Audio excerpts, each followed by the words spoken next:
What's up, feline loving world? It is your cat daddy, Jackson Galaxy, here with you again from the cat cave. That's right, and it is a cave.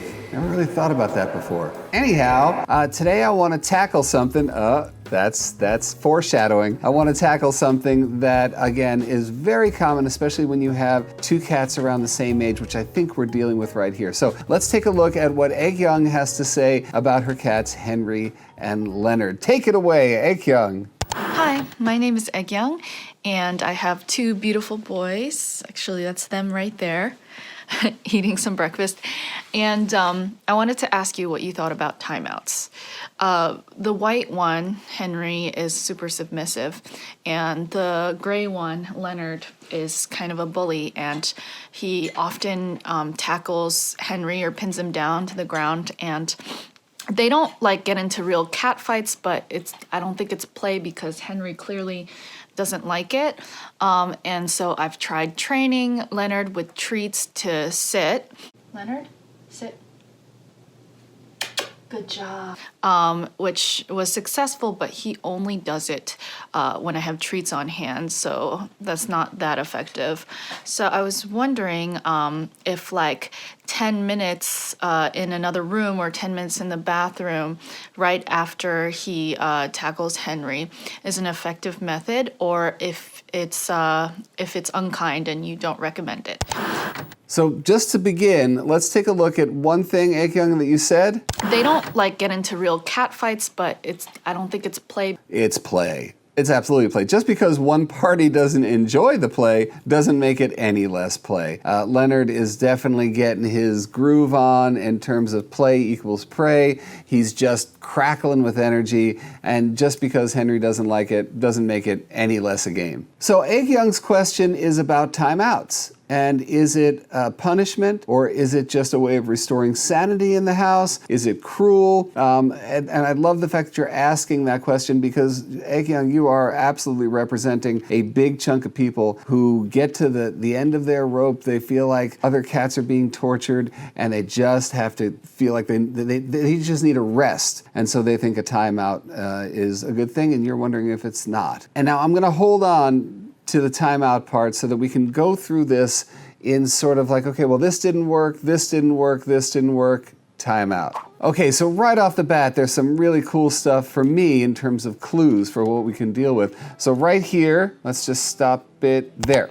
You see what your boys are doing right there, Egg Young? They are standing this close away from each other eating. So what does that mean? It means, by and large, Henry trusts Leonard. He doesn't think that at any given moment he's going to be completely decimated. So that's really good news. Now, I'm going to take a flyer here. I don't know this, Egg Young, and you didn't say it anywhere in here, but I wonder if these two are litter mates. And they're around the same size. They look like they're around the same age.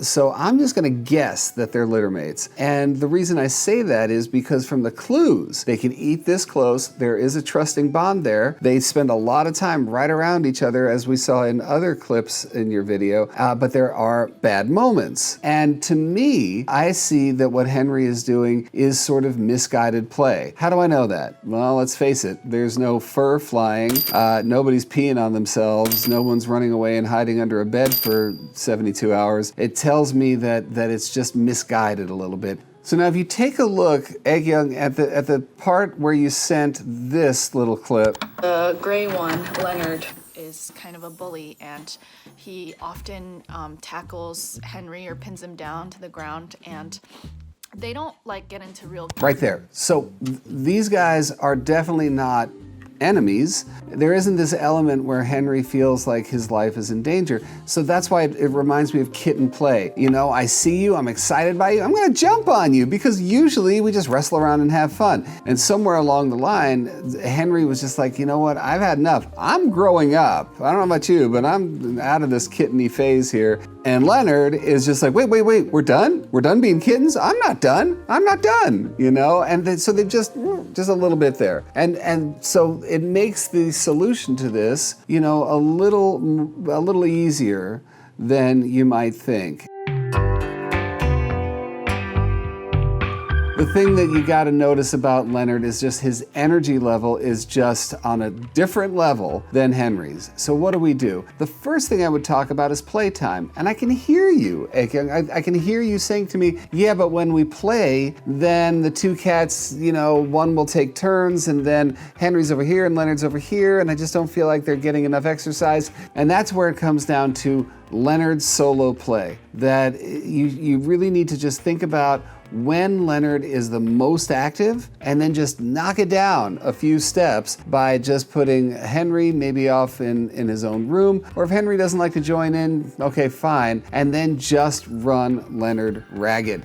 Take an interactive toy, run him around the house. He's already at that place where he needs something or somebody, sorry Henry, to jump on, and so he does. So if you could present a more appropriate victim, as I call it, then you are really one step ahead of the game. Because if we can get these two cats together, and we showed again that at mealtime, they're like this. So what can you do? You back it up about 15 minutes and give Leonard some serious, just running around the house, I'm gonna just poop you out kind of play. And if you haven't checked this out, this video right above my head is about the concept I call boil and simmer, which will get him nice and tired. We end it with that meal so that when he's done with that meal, the next thing he thinks of is not, I gotta jump on my brother. If Leonard is already just a little worn down, all is good.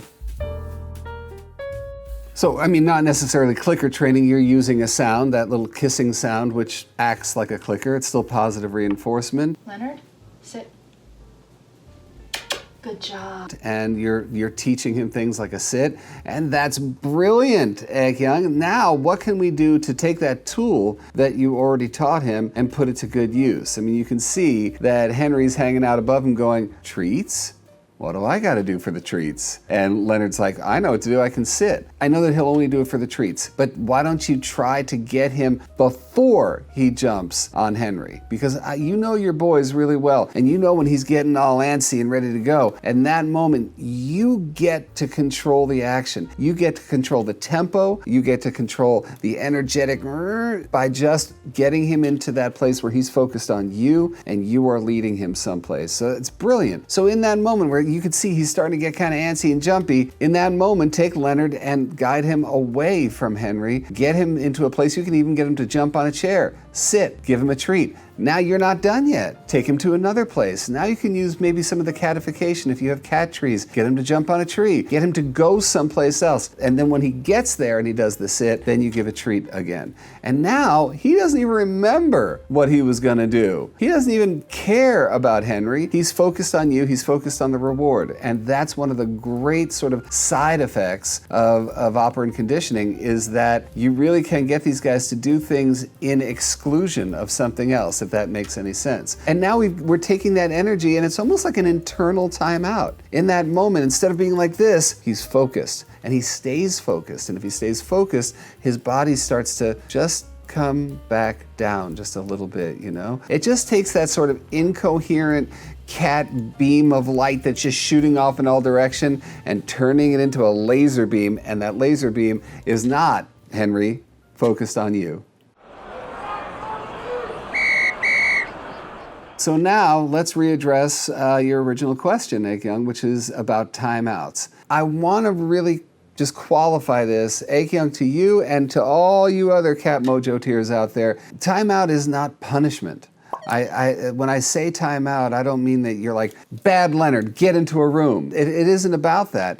It's about the fact that once a cat's sort of sympathetic nervous system, they see something, they go for it, and we've activated their raw cat, that ancestral hunter, a lot of times it could be hard to bring them down. And especially given these guys' age, he looks young, and it's even harder to control that energetic output at that age, then it's okay. You put him in a room. It could be a bathroom, the bedroom, whatever. Dim the lights a little bit, and all you're doing is allowing him to just reset. It's that physical, behavioral reset. you know, and sometimes we just have to remove all of the external stimuli. And I'm not just talking about Henry as being stimuli. There are times where you might have music on or the TV. There could be people in your home. It's a high energy time of the day. Everybody's walking around, and that just puts hot air into the cat balloon to the point where he's just going to pop. So letting him decompress just a little bit is fine. You know, I mean, we don't want to reward him by putting him in there and giving him treats or whatever, but it could be, like you said, as little as 10 minutes, maybe even 5 minutes, just to give him that moment. But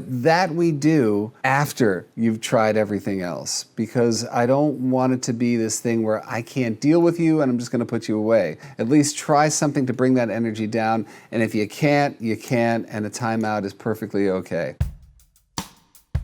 A few last little notes, because we haven't talked about Henry this time at all. And the other thing that you can be doing is get Henry a little more confidence so that Henry's not always the victim. And one of the ways to do that is also through play.